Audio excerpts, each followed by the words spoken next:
Hello and welcome. I am Scrapperlock, and this is American Truck Simulator. Let's rant with Scrapper. We've still got our original truck. We've got to make about $60,000 more, and then we'll be able to upgrade our first garage with a couple more slots. And then when we make another 150 or so thousand, we can buy another truck, retire this one, let somebody else drive it, and we'll get a better truck. And we'll keep increasing the quality of our truck. We're going to get some different brands. We're not going to always do Western Star. We'll see what presents itself when the time comes. I found a Mac dealer, I think, just before logging out the last time. So, excuse me. So now we're going to, we're level 11, by the way. We're going to go ahead and start our next job. And then I'll be doing some ranting. We're in Yakima, Washington. So we're going to start at Yakima and see where it takes us. We can go to Idaho Falls. That looks pretty good. Or we can go to Sheridan, Wyoming. Ooh, that's a bit farther. That's going to make us some more money. And then that one is the same thing, but just going with a different object. This one's going to be really long and hard to use. Or we can go to Nevada with it. Let's take a look on the map. No, you know, I think...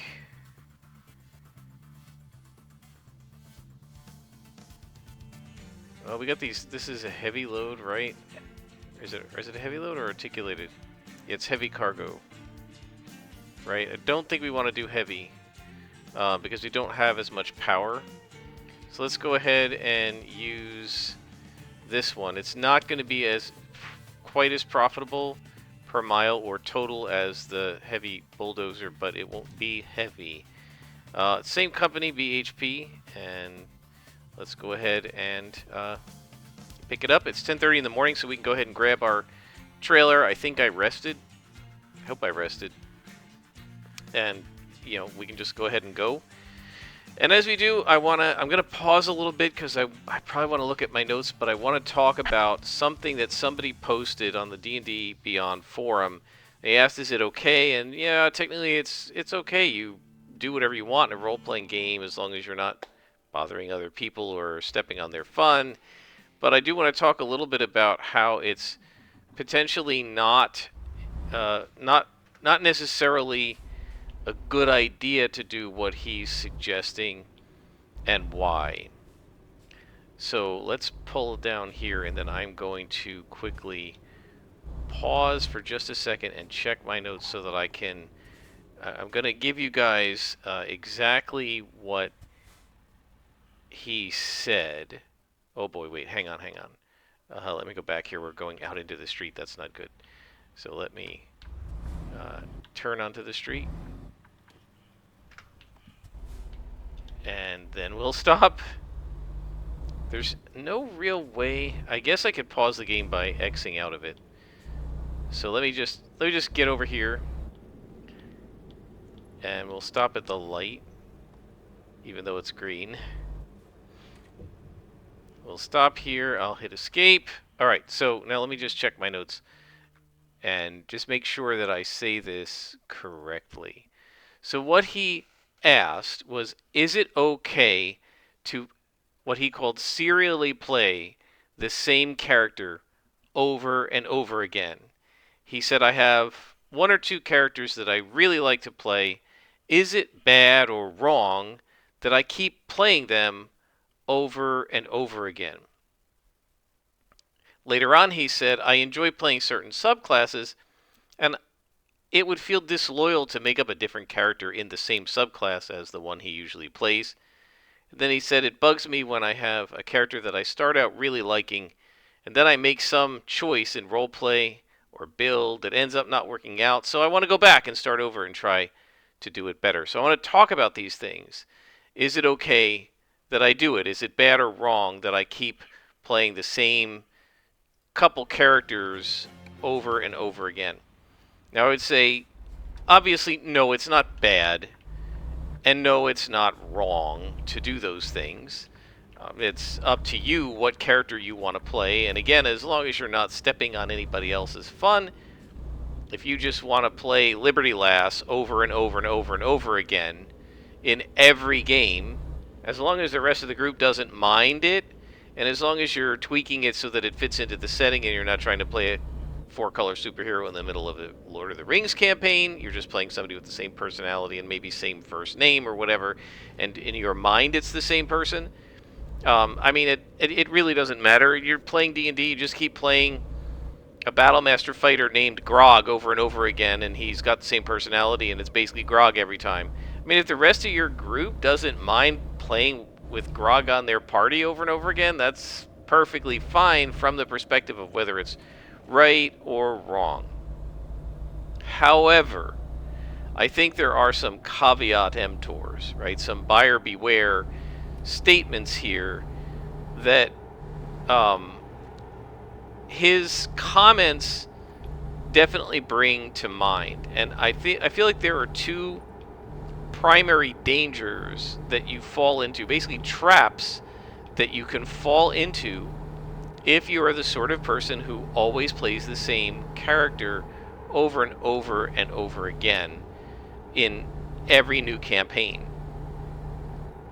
The first one is they're sort of the reverse of each other. The first one, which is super common, is the reason you're doing it is the very first time you played a character in this game, or maybe in any role-playing game, you had a ball playing this character. You really loved this character. You felt at home with this character.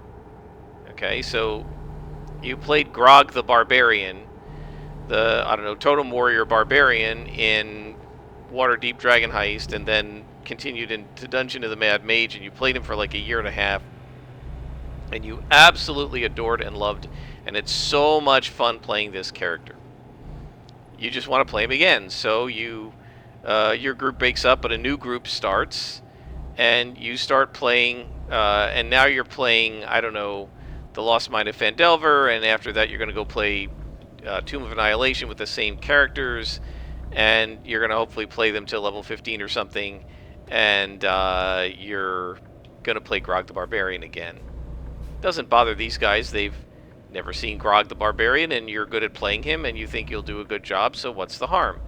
The potential problem comes if you try to make your second run-through or your third run-through with Grog the Barbarian be the same, right? It can feel sometimes like that first run-through of the character from level 1 to level N, whatever level it is the right way for this character to turn out, not just mechanically or statistically, but also in terms of his personality, the way you play him, the way you played off of the other player characters, and so forth. And if you get into a new group, or even if you're playing in your same group but everybody else is playing different characters, there's going to be a different dynamic, and you're not going to be able to do exactly what you did the first time. So if that first time was so great, and that's why you want to relive that experience with Grog again, well, you can't. Even if you were to get the same group of players and play the same campaign over again, Waterdeep Dragon Heist followed by Waterdeep Dungeon of the Mad Mage, and you all played the exact same player characters, not just Grog, but all of them, it would be virtually impossible to replicate the experience you guys all had the first time you ran through it. And in addition to it being... Why are these guys not going? In addition to it being virtually impossible, the attempt to do so would probably ruin the game. Trying to force everything to come out the way it came out the first time just makes it all come out badly. It doesn't actually make it happen the same way. Trying to replicate the what should we call it? The swirling vortex of unpredictability that happens at the gaming table in every session. By replicating it again next year with the same characters and the same players is never going to work. And the attempt to do so is going to be awkward and contrived, and it's going to fall flat, and it won't work. If you have the same players playing different characters, or the same characters starting at level 1 again, but going through a different campaign, you absolutely can't repeat the process. Not that you could if you did it all the same anyway. And everything is going to be different because the adventure will be different, and the demands upon the characters will be different, and the enemies you face will be different. Or it'll be different because it's the same players, but they're playing different characters, and the other characters aren't going to react to Grog. So Grog's best friend, the halfling, who was the kleptomaniac, but kind of cute, and Grog protected him from the rest of the group beating him up. That guy's not playing a halfling, he's playing a half-orc. And his half-orc doesn't like Grog. Okay? And they're going to get into arguments instead of being buddies. And so, it's not going to feel the same way. Or the guy playing the magic user, who kept throwing some kind of spell like Enlarge, or whatever, on... or Growth, whatever they call it in D&D, and Sagril's called Enlarge. He kept throwing Enlarge on Grog to get you stronger and bigger, and it worked great in battle, and so you didn't have to like raise your strength too much because you just kept getting this spell cast on you whenever you needed it. Well, that magic user's playing a cleric, and the cleric's domain doesn't have that spell, or he's not going to learn it because he's learning healing and cure light wounds and stuff like that. And so there's not going to be an enlarge cast on Grog every single battle, so you might have to raise his strength or give him a different weapon because the tactic you were using isn't going to work, and maybe it won't be as fun. Or you're not going to get haste cast on your character anymore because the person who cast haste before is now playing a monk and doesn't cast spells. And he doesn't need haste on his monk because monks are really fast and he can use key points to do stuff. And so Grog's experience isn't going to be the same. And if you're trying to recapture that experience by replaying Grog, you're going to be disappointed because it's not going to be the same way. And so you can really end up getting yourself set up for not just once, but repeated disappointment as you keep trying to recapture whatever it was that made Grog the Barbarian special that very, very first time you played him. So, I mean, maybe you're just comfortable playing this character, and maybe that's not going to happen, but I think it's a very real risk that players face once they play a character once and they really love it, and they say, I want to just keep playing this character. But the thing is, it's not the character always that made it fun. It's the combination, the swirling vortex of unpredictability, as I just called it, of all the players and their characters together at the table, plus the circumstance the GM put together, plus the mood everybody was in those nights that you played. When you add that all up, you get the final result that was so enjoyable that you're remembering, feeling good about, right? That's what you want to recapture, presumably, by playing Grog the Barbarian. But all those things are going to be different if you're with a different group, or even with the same group that's playing a different set of characters in a different campaign. And again, if you all try to play the same set of characters in the same campaign, it won't even succeed if you do that. Because it's really hard to replicate the same experience over and over again in a role-playing game because there are too many variables that go into it. It's sort of like the silly experiment on the back of Laura Dern's hand in where do we go here? I wish this thing would get off of the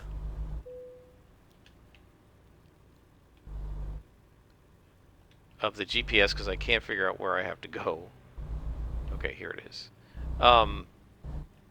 So there's the scene in Jurassic Park where Ian Malcolm, right, Jeff Goldblum, is trying to explain complexity theory, right? He's trying to explain chaos theory to Laura Dern's character.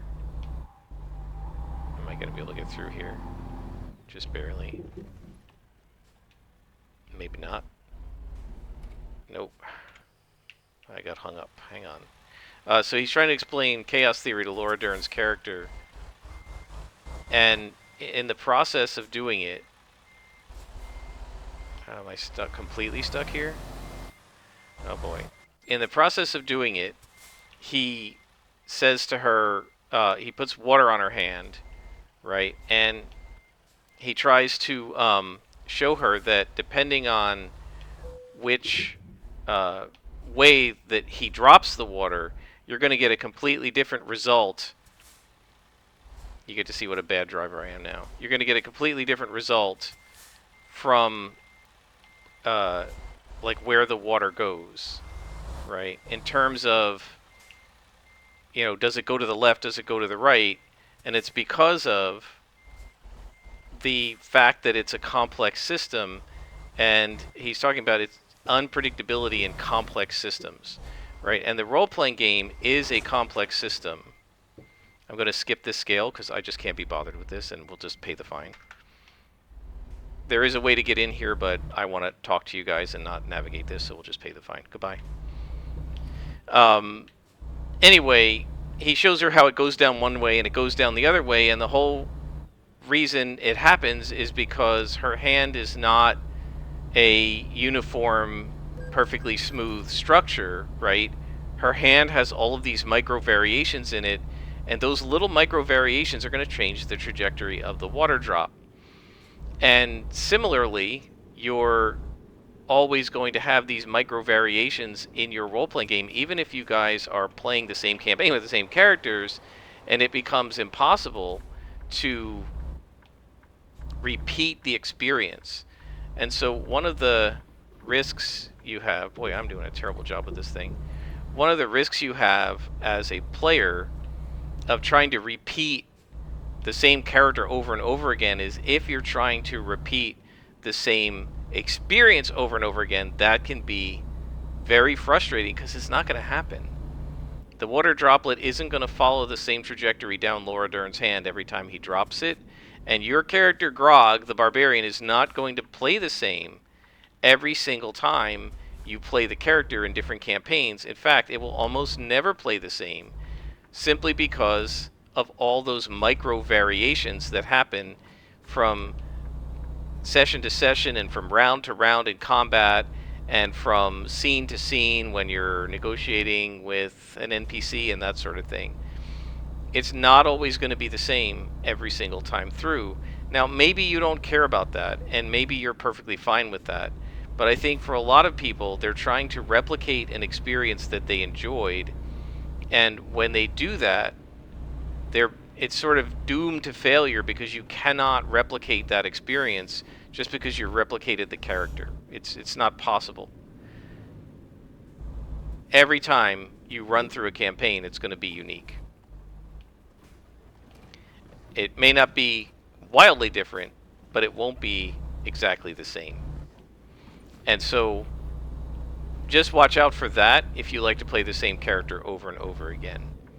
Now, on the flip side, when he talks about he plays his character and it seems to him like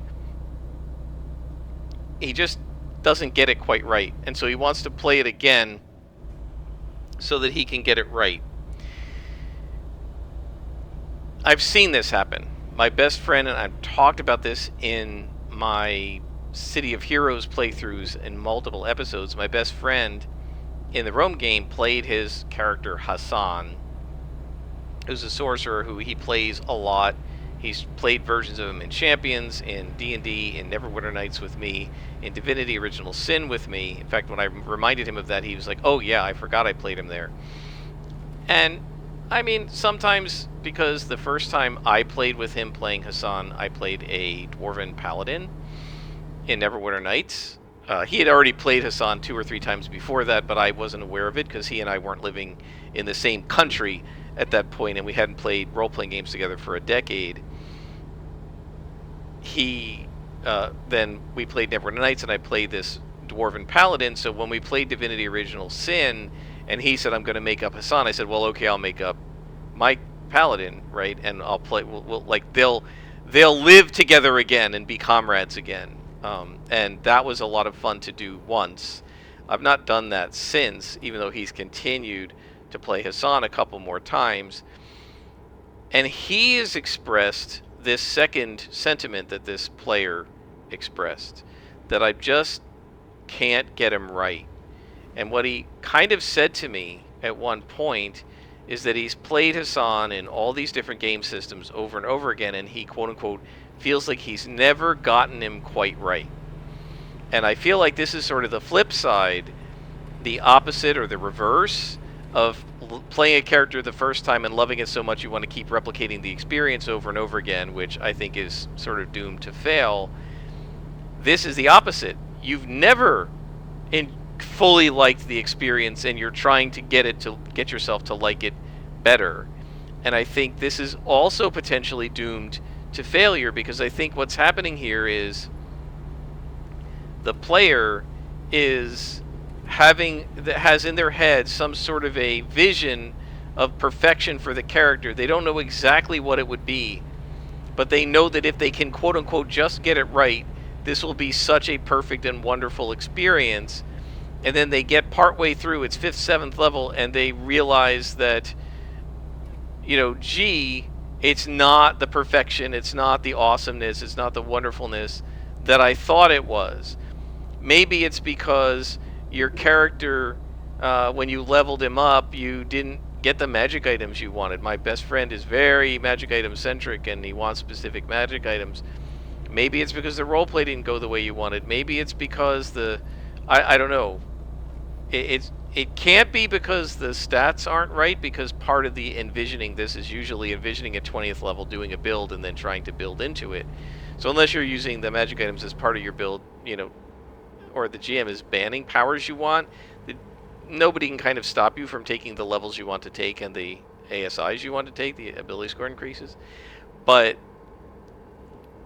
it's definitely the case that my best friend has been unsatisfied with Hassan every time he plays him. And every time he plays him, this time is going to be the time I get it right, and it never is. And I think a big chunk of that is that there is not a concrete goal that he's working toward, but instead it's abstract. It's just going to be great if I can get it right, but what's getting it right look like? Well, it's very hard to pin down. He actually, and I mentioned this, tried in the middle of the Rome campaign, while he was playing the character he always replays, Hassan, my best friend actually wanted to reboot him. Still play Hassan, but essentially start him over again. They were 4th or 5th level, and he said to me, I'm not happy with the way Hassan is turning out. And I said, what do you mean? And he said, well, I thought he was talking about, I let him homebrew his own subclass, because none of the sorcerer subclasses work the way he pictured Hassan. Now, Hassan is a chaos mage, basically, who, he's like a luck manipulator. He calls him a fate spinner. And he wants him to tweak, he snaps his fingers, and some weird unlucky or super lucky thing happens. It's sort of like not the movie version, but the comic book version of the Scarlet Witch, where she points to the ceiling and the ceiling collapses on you. And the reason it collapses on you is because there's like a 1 in a million chance the ceiling's going to collapse right then. And she alters the probability to make it 999,999 in a million that it's going to collapse, right? And so that's kind of what he wants his character to be like. There isn't really any way to do this in Dungeons & Dragons. It's, what he does is instead is roleplay. What are the odds that a ball of fire is going to spontaneously ignite in the room? That's not what the Scarlet Witch really does, right? The Scarlet Witch takes something that could happen and makes it definitely happen. He's taking something that can't happen and saying it happens, because those are the spells that are available in Dungeons & Dragons. So he tried to characterize the luck thing with some class-based feats or abilities, or whatever you want, the class-based features that you get in your subclass. And I thought, okay, he's not happy with those, and he never was, which is a second issue. But he said, no, no, I don't feel like the role play has gone the way I wanted. And I said, well, what do you mean? Do you mean that you haven't played Hassan the way you want? And he said, well, not really. And I said, well, do you mean that the other players aren't reacting to you the way you wanted them to react to Hassan? And he was like, well, kind of. Right? And I think what was going on is he was picturing role-playing Hassan in some particular way, and that his role-playing of Hassan in that way would get a reaction from the players that was another thing. I'm going to role-play in style A, and the players are going to respond to me by doing B. And the players weren't responding by doing B, and he felt like it was because he wasn't doing a good enough job at doing A. Right now, exactly what I'm using these abstract A and B because he was never able to fully articulate to me just exactly what reaction he was expecting and what he was planning to do to trigger that reaction. And I tried to say to him, what you're trying to do is almost literally impossible without having the ability to supernaturally mind control the other players, because you can't dictate how the other players are going to react to your character. And he said, no, I'm not trying to dictate how they react, but I feel like if I played Hassan more the way I was envisioning him, they would be more likely to react in a way that is the kind of thing I want to do to play off of them and that sort of thing. Again, he never articulated it in a specific way, so I don't know what it is. Did he want to be like the wise-cracking, sarcastic guy who makes everybody laugh and people weren't laughing? Did he want to be the suave, debonair ladies' man and the female character on the party wasn't into him? I don't really know. But something about the sum total of the roleplay, this is all he could really articulate to me, wasn't sitting right with him. And his solution was to essentially reboot Hassan. I said, do you want to play a new character? He said, no. I want to keep playing Hassan, but I just want to get him right. So then his proposal was that we do something to de-age Hassan from 23 to 13 or so.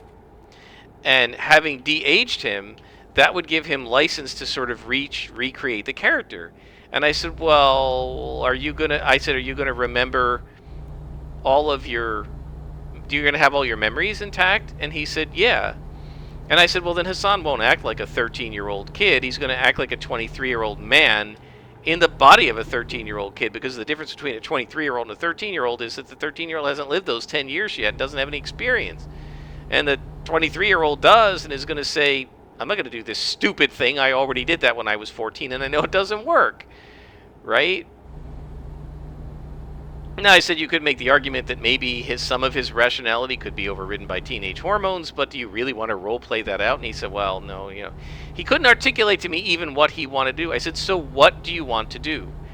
He didn't want to be adult Hassan in 13-year-old Hassan's body, but he didn't want to play a 13-year-old. It wasn't logical to do that, right? He didn't, because they said the only way it makes sense to me is if you go back in time, if we de-age you and you get amnesia. Right? And I said, if you want amnesia, we can just do that, and then you can sort of start clean slate and reboot Hassan however you want. He said, no, I don't want to do amnesia. That's stupid. I don't want him to forget everything and not know the 5 adventures that we've been on. I just want to fix him. Right? That's all he could kind of articulate to me, was he just wanted to, quote unquote, fix Hassan. And what was he fixing? Well, it wasn't somehow in this nebulous way he could never articulate to me, because I don't think he could articulate it to himself. He wanted it to be right. What's right? Not the way it is. And that's about it. Right? The way it isn't right, so I need to change it. I need to make it different. And so he was... I'm distracted here because we're going to have to do this detour. And I just hope that it actually puts me on the highway properly, because what I've sometimes gotten into, and this really should be debugged in this game because it's ridiculous, is it can send you on a loop, right? It sends me back onto the entrance, and the entrance is before the detour, and I got to come back off, and then you just go onto a loop. And there have been times when I've had to like just cancel the load because I can't get out. So we'll see what happens here. It looks like there is another. Let me just check this. So we'll look on the map. We'll get back to the Hassan story, but I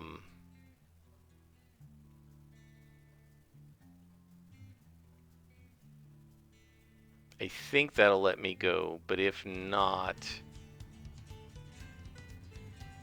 man, I don't know that we can get there otherwise. Right, the only way to do it would be to come down here and go around. Right, because we're right on the edge of what highways exist, and there's no alternative. Well, we'll see. We'll try once, and if not, we'll go around the other way. So he could never articulate to me, and so I had all this trouble trying to figure out a mechanic within D&D to have this happen. And he got really frustrated. Why can't you just make it happen? I said, because he didn't want to go to 13 and stay 13. I said, you want to play a 13-year-old kid? No, just for a little while. He wanted to go to 13, use it to sort of reboot Hassan and reset everybody's impression of his personality. And then once he was satisfied with the reboot, he wanted to go back to being 23 years old. And I said, I can't think of any effect that would do that other than just waving my hand and doing DM Fiat, which I suppose perhaps he would have been okay with, but I wasn't, because I like my world to be logical and consistent. And I said, and then I said to him, well, we're going to need to tell the other players that you have requested to do this, because, and he said, oh, why? I want it to be like, he wanted it to be this big dramatic kind of a surprise or whatever. And I said, no, once it happens, I want to inform them that you requested this of me, and that I'm doing it at your request. I said, because I don't want them to think that on a whim, their DM... This isn't a one-way street, is it? Okay. I thought it was telling me this was a one-way street. I don't want them to think that on a whim, their dungeon master could potentially just de-age their character or do something else crappy like that to them, just because he feels like it. So I said, no, we're going to tell them that this was done at your request. And I said, the other reason we need to tell them that this was done at your request is we need to explain to them that you want this to happen, it's going to be a little while, and then it will go back to normal at a time and place of your choosing. Because I said, if we don't do that, then what's liable to happen is their characters are going to become obsessed with fixing this, right? They're not going to know that you want it, so they're going to try to cure Hassan, right? They're going to try to make it so that Hassan isn't de-aged, right? And so the only way to stop them from obsessively trying to fix this problem, because that's what players are used to doing in role-playing games, right? You are given a problem and you solve it. We actually have an episode about that from a couple of episodes ago, where I was talking about that it's the job of the players, not the DM, to solve the problem. So the players are going to assume, okay, this is a problem the DM has put in front of us, possibly with this other guy's permission, and we have to solve it, we have to fix it. And I said, if you don't want them to just obsess over fixing it and not do the rest of the campaign, we have to tell them, leave it alone. Now, it might not be super in character for their characters to leave it alone, but at least the players know they have to leave it alone, and they'll leave it alone. We have good players. And then I said to him, well, like, how is this even going to work? Right? And he seemed to get really frustrated at me that I was questioning, how is this going to work? Right? For example, you're 13, and he's the what they call the face of the party. He's the guy with all the persuasion who does all the talking. I said, you're going to be talking to adults, merchants who are 30, 40 years old, town officials and stuff, and you're a 13-year-old kid. Why would anyone give you any credibility whatsoever and believe you at, negotiate with you at all? Why would you be able to continue to be the face of the party? And he was sort of like, why are you being so difficult about this? I said, I'm just asking you, logically. And the thing is, like, he didn't realistically want Hassan being 13 to really be a story arc. It was just there as a mechanic to explain why I think what he wanted to do was have Hassan de-age, be a kid for a few sessions, and then when he re-aged, he's like a changed man. I think that's what he wanted, but he never actually articulated that to me directly. And when I tried to question him about it, he sort of said, no, that's not what I really want either. What he wanted was, in this nebulous, abstract way, to quote-unquote fix Hassan. And I think the reason that he couldn't answer me is that I don't think he really knows what he was after. I think instead he was after being happy with it, and he wasn't. But because he couldn't define what would make him happy, what he was doing was, and I think this is what's been going on, and this is the danger of the idea of, I played this character through once and I wasn't really happy with it, so I want to try again. If what you're shooting for is, by the time I'm done playing with him, I was happy, and you're just going to play to see whether it happens or not, that's a really difficult goal to set for yourself. It's extremely difficult. Let me see. We probably need to set a waypoint for gas at some point. I think we can probably go to about here. This is just a guess on my part. But we could visit the Kenworth. Maybe not. We could just go like in there. That's 2 hours away. I think we can probably. It's 131 miles. Yeah, we should probably be able to do that. It's 5 p.m. so just under 5 p.m. So yeah, it will be 6:37. We'll go to sleep. We'll wake up at 4:35 a.m.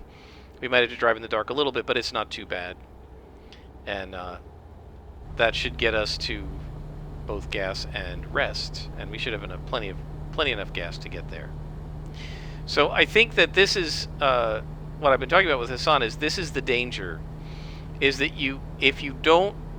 if you just know that you weren't happy with what you did and you made some mistakes, even if you can name the mistakes, the issue is since you made those mistakes and you didn't do the thing that you think wouldn't be the mistake, there's no way to know if you had not made the mistake whether you would have been happy in the first place.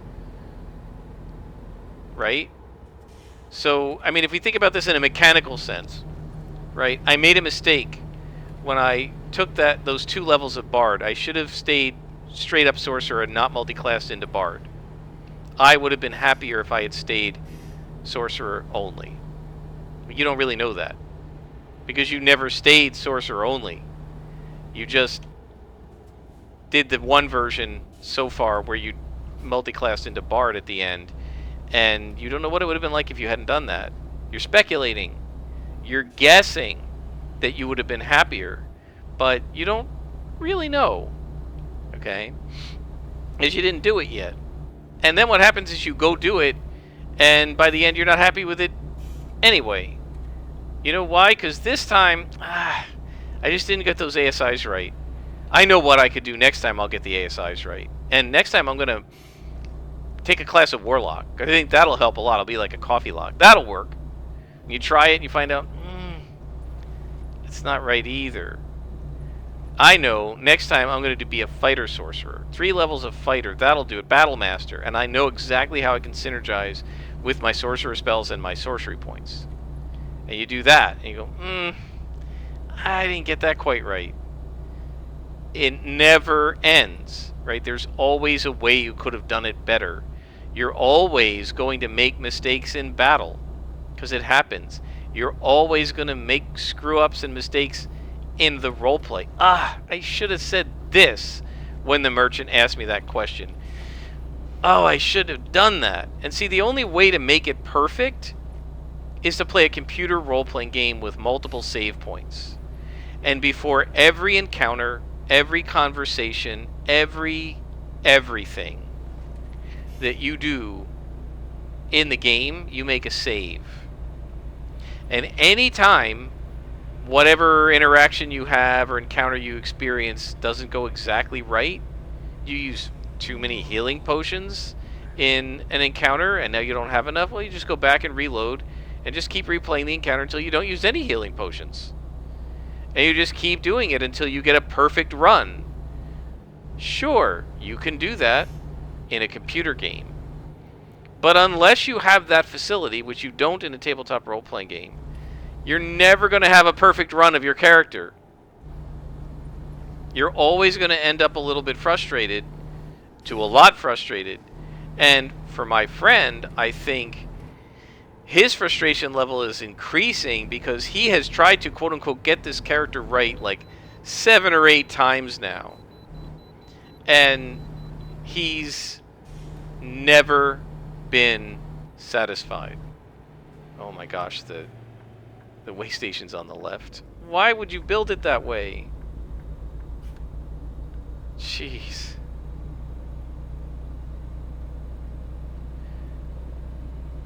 Well, I figure we can't miss another one. We already missed one. We don't want to break the law too many times. I do apologize for that very first one, guys. I just, while ranting and stuff, I didn't want to have to figure out how to negotiate that thing. What I could have done was gone all the way around and re-approached. And I just said, screw it, I'll pay the $700 fine and skip it. There's a spot outside of Wichita where you have to actually not just go out the other side of the road, but you have to turn around to the oncoming side, do the way station, and then turn back around. And if I don't remember to set the waypoint to avoid that spot, which I usually don't realize I'm going through there. I don't think to check it all the time. But if I go through there, and I think this is Wichita, Texas, not Wichita, Kansas, because Kansas isn't in the game yet. But I just skip it and I pay the fine because I'm not going to do that turnaround. It's just too much of a hassle. Anyway, this also explains this never-ending quest to get it right. Well, this explains the behavior with the homebrew subclass, and I've talked about this in my Scrapper videos, that my best friend drove me nuts because every level or two, he kept rewriting that dang homebrewed subclass that I let him make, and I said, at one point I said to him, the worst decision that I made in this entire campaign was allowing you to homebrew your own subclass. And he said, why? Question mark, question mark, question mark. And I said, because you're never satisfied and you keep changing it every single level. And I keep having to approve it and look it over, and like, I just want to play the game. I don't want to have to keep approving. And he said, no, it's fine, just, you know, we'll play, and if it doesn't work, we'll change it. But again, why did it never work? It never worked because he couldn't really even articulate the goal that he had for this subclass. The goal that he had for the subclass was that it would make him, quote-unquote, play like I envision Hassan playing, and that he'll be happy with it, right? He was never happy with it. I just want to see how much farther do we have to go here. It should be close. Okay. Yeah, we're good. This shit's about half an hour, 40 minutes. So he never really knew exactly what he wanted, so he couldn't get it.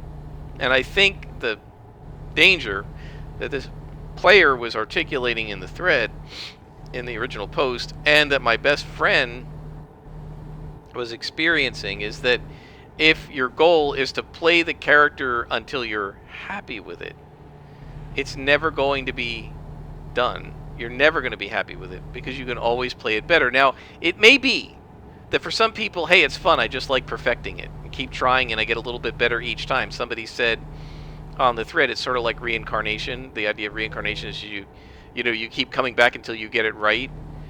And so, yeah, it's just sort of like that. Your character just keeps getting reincarnated until you do it right. And if you're having a blast doing that, then fine.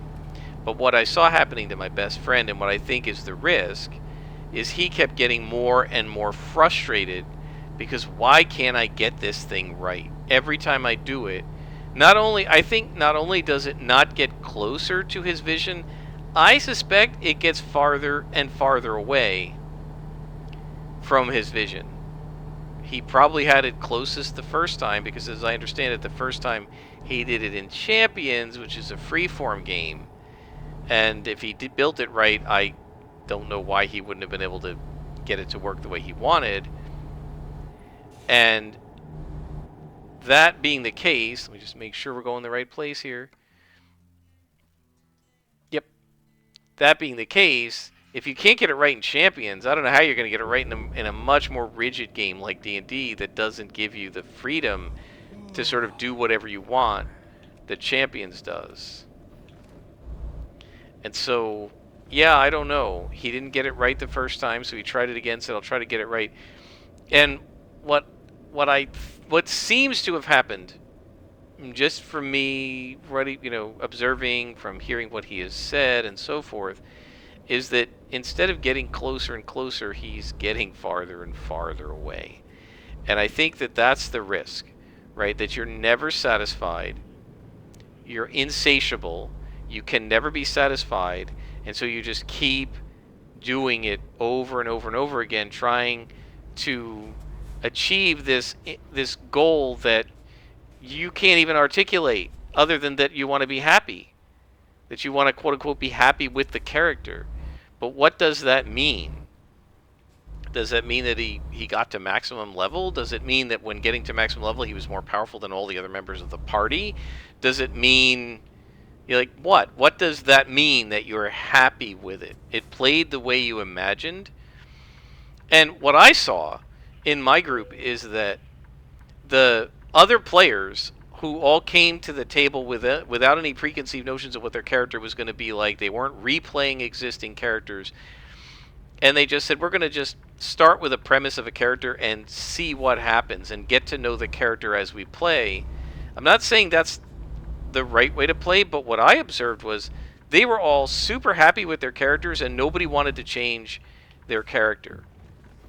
It was only my best friend who kept wanting to change his character, both mechanically and roleplay wise. And the other players, in fact, what's shaking?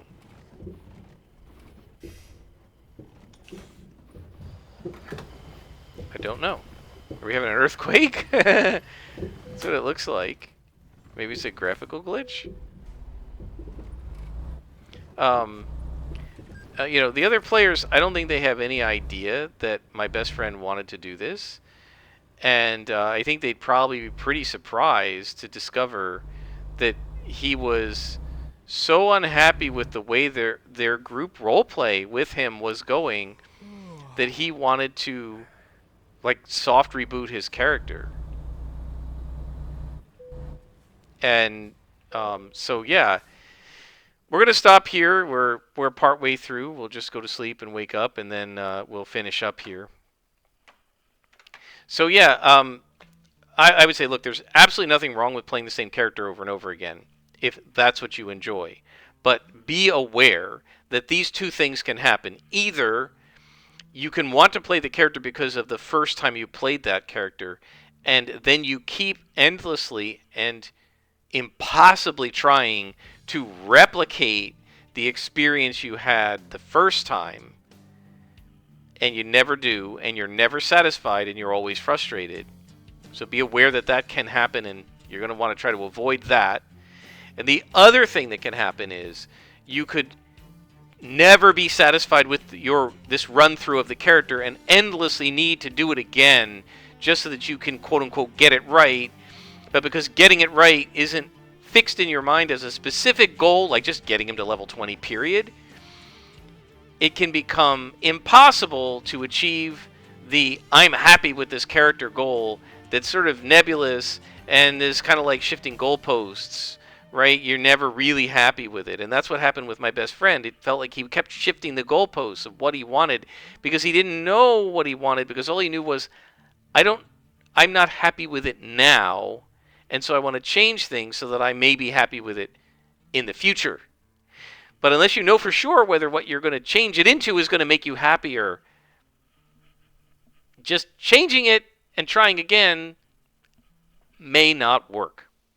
And it could lead, as it seems to have for my best friend, to a lot of really intense frustration, not just with Hassan, but with several of his other characters that he's talked about in other games, where he's played them a couple of times. He's like, I'm trying to get this character right, so I'm going to replay it in this other campaign. I'm like, maybe that'll work. I don't know. But I think that in many cases it's doomed to failure because it's really hard to know if you weren't happy with the way a character played this time. Again, because it's a complex system, it's really hard to know if the change you're talking about is going to make you happy this time. Because there's so many other factors. It's not just how you built this character, it's how that character fits in with the rest of the party and how that character and the party fit in with the way the campaign is being run. A character that fits in really well in a Deadlands game may not fit in so well in an ETU game. And so, just because you like playing that character in Deadlands doesn't mean you're going to like playing it better and be able to get it right in ETU. And just because you like playing that character in Wild Beyond the Witchlight doesn't mean that if you turn that character into a college student and put it in Strixhaven, you're necessarily going to like it better and get it right this time. It may actually end up being worse, and mostly what happens is frustration. Because either you can't, in the first case, where you're trying to replicate the experience you enjoyed, you can't just get it to be this way again, or frustration because you're never happy with it, and no matter what you do, you never become happy with it. Because you don't really know what's going to make you happy, you just know that this isn't it. And so, and just be careful, guys, because this kind of thing, it's fine, you can do it if you want. There's nothing wrong with it, but it can lead to a lot of frustration on the part of the player who keeps repeating the same character over and over again, just trying to get it right. Okay? So, that's my advice to you, and hopefully it will help some people for if they're thinking about whether they want to keep repeating the same character. At least you know the risks. It's okay to do, but be aware of the risks. And especially try not to reincarnate the character in a way that you're going to try to replay the way it was. It's never going to be the way it was. Don't try to do that. That's for sure. I hope you guys enjoyed. Until next time, I am Scrapperlock, and this has been American Truck Simulator with Scrapper. Let's rant. And I do apologize for the mess up at the beginning of the game where I couldn't get through the way station. Pretty embarrassing, but I figure I could have stopped the video and tried to re-record it, but I figure I'll leave it in because you guys get to laugh at me. Until next time, I'm Scrapperlock, and this has been American Truck Simulator.